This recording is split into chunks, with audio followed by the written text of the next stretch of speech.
casa noturna se mantém à noite em clima de festa. De longe se ouve vários instrumentos de cordas e metais. Boêmios bebendo, cantando e dançando ao som da orquestra. Um som estridente que lhe deu o nome de Som de Cristal. A casa noturna, boate falada, lugar de má fama, com as portas abertas durante a noite, entra quem quiser. Porém nesta noite, sem que eu esperasse, entrou uma dama. Fiquei abismado, porque se tratava da minha mulher. Ela se cansou de dormir sozinha, esperando por mim, e nessa noite resolveu dar fim na sua longa e mólida espera.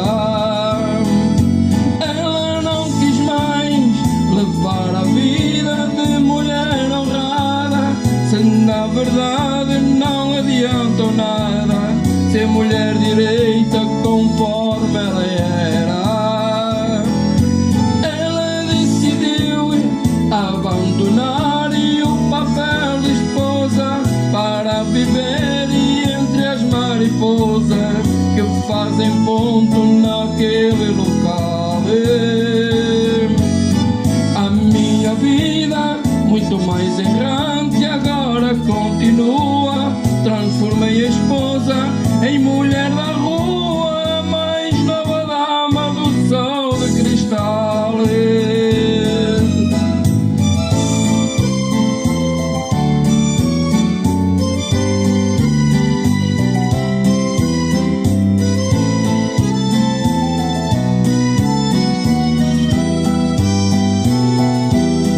A casa noturna, boate falada, lugar de má fama, com as portas abertas durante a noite, entra quem quiser.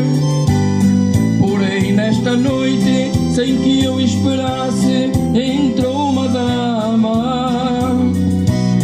Fiquei abismado, porque se tratava da minha mulher.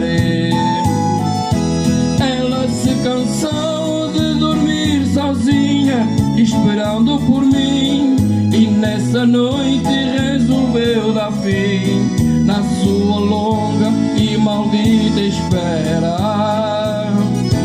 Ela não quis mais levar a vida de mulher honrada, se na verdade não adiantou nada ser mulher direita conforme ela era.